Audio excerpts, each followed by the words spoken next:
Well, good morning. Today is Friday the 8th already.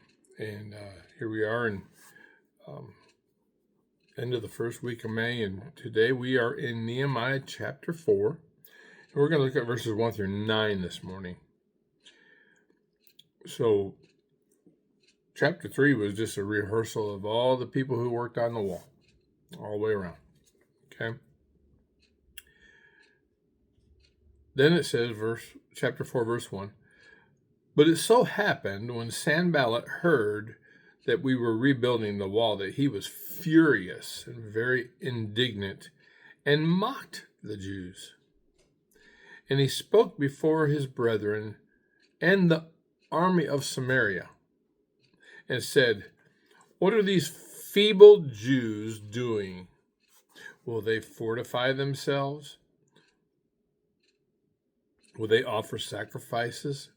Will they complete it in a day? Will they revive the stones from the heaps of rubble? Stones that are burned?" Now Tobiah the Ammonite was beside him, and he said, "Whatever they build, even if a fox goes up on it, he will break down their stone wall."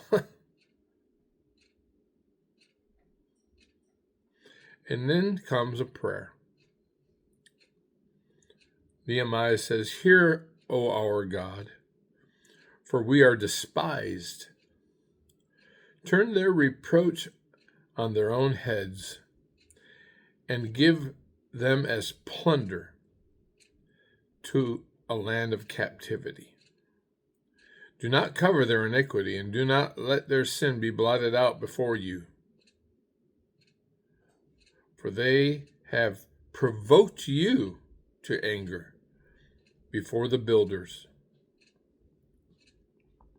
So we build the wall, and the entire wall, we built the wall, and the entire wall was joined together up to half its height, for the people had a mind to work.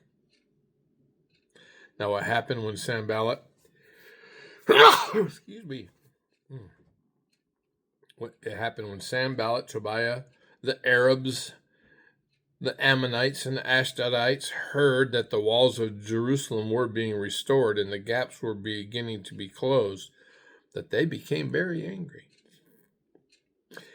And all of them conspired together to come and attack Jerusalem and create confusion.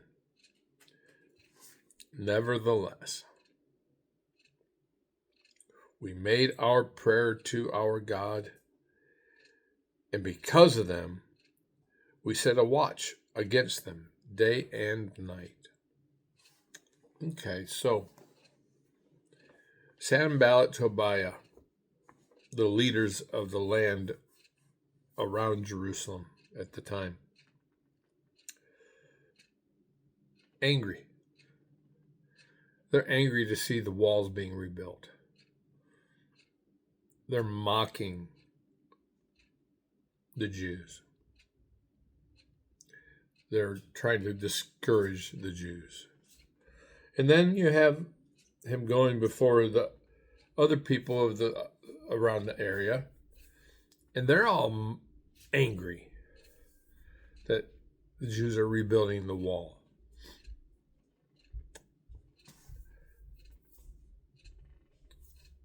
And then there's the statement, "But the people had a mind to work." There's a couple of things I think that stand out in this passage. You know, you can get involved in ministry. You can get involved in your church. You can do all kinds of things. Don't expect the world to applaud. Don't expect lost people to encourage you. Don't expect it. They hated Christ.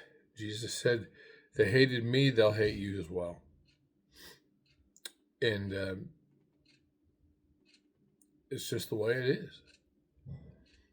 Satan's crowd is going to oppose God's crowd all the way. It reminds me of the sermon I preached Sunday on the parable of the wheat and the tares, Matthew chapter 13. In Matthew chapter 13, we hear the parable of the tares, and says that the farmer went out and he sowed good seed, but overnight the enemy came and sowed tares among the wheat.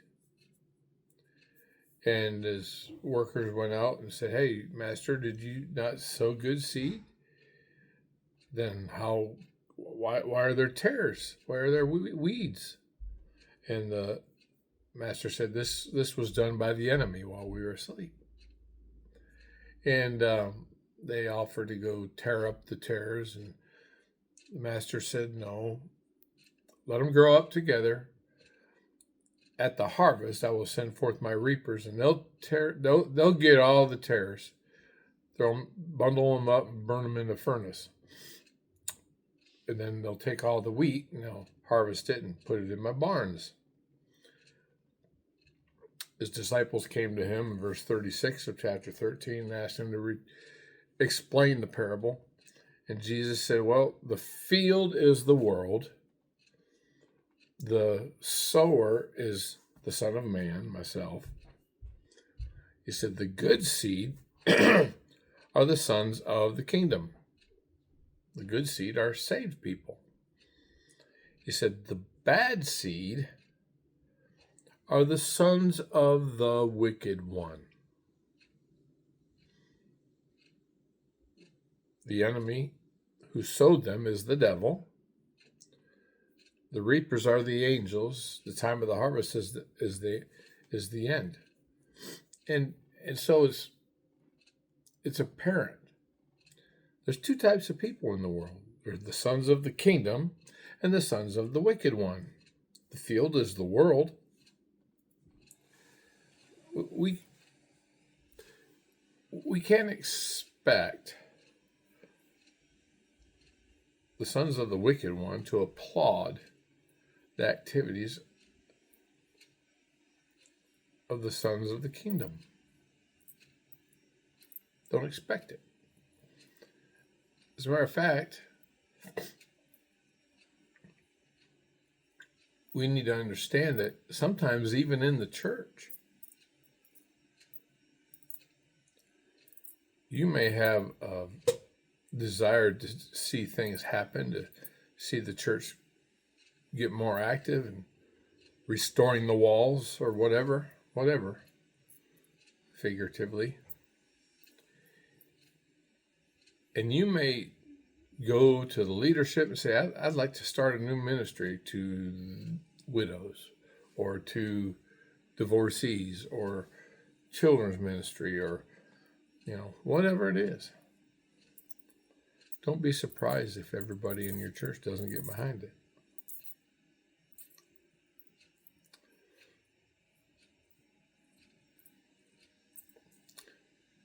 Jesus said in the Sermon on the Mount, chapter 7, verse 13, I believe it is, 13 and 14. He says, "Broad is the way, and wide is the gate that leads to destruction, and many are those that go that way." Paraphrase. But narrow is the gate, and difficult is the path that leads to heaven, and few there be that find it.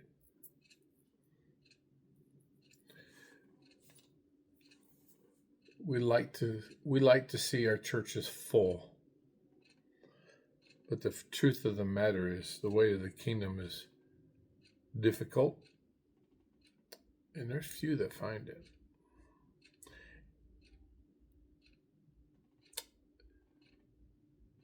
Vance Havner, famous preacher and teacher, is quoted as saying that church pews are full of people that have been starched in iron, but he feared that many of them had never been washed.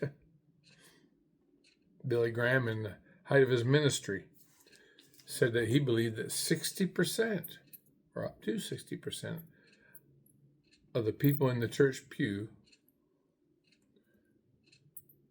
were not really saved. That was just based on his observations. I can tell you, I believe it. I'll just look at this situation here in chapter 4 of Nehemiah, and you see that God's people are trying to do God's work, and the people around are opposed to it. It's just the way it is. Instead of being offended, instead of being discouraged, take it as a shield of honor. If you're trying to do the right thing for God and people oppose you, that just means the devil is real, and he's not gonna make things easy on you. So if he's making things hard on you, that means you're probably doing the right thing. Plain and simple. So they're mocking the Jewish people. They're threatening the Jewish people, threatening to attack them. And so they set a guard. And that's another thing. You know, it's a horrible thing. I can't tell you, over the last 10 years,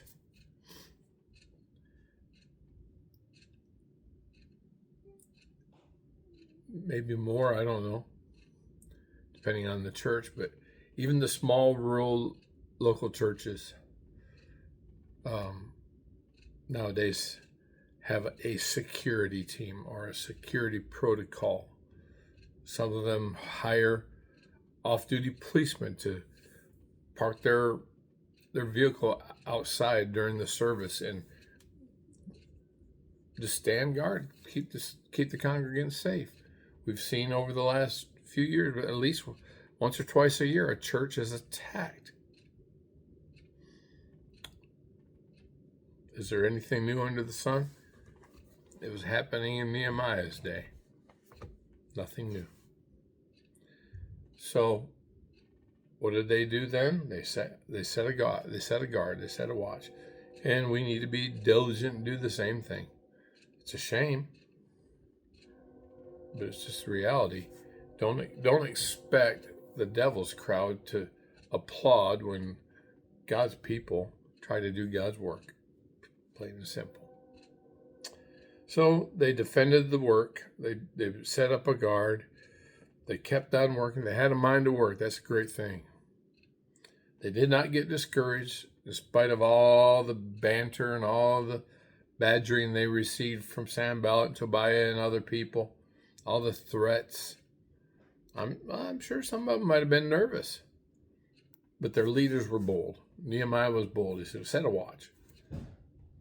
We'll read later they were working with a trowel in one hand, spreading mortar, and had a sword in the other hand. They were prepared. And that's the way we need to be as well. That's all I have for today. Listen, I hope you have a wonderful weekend.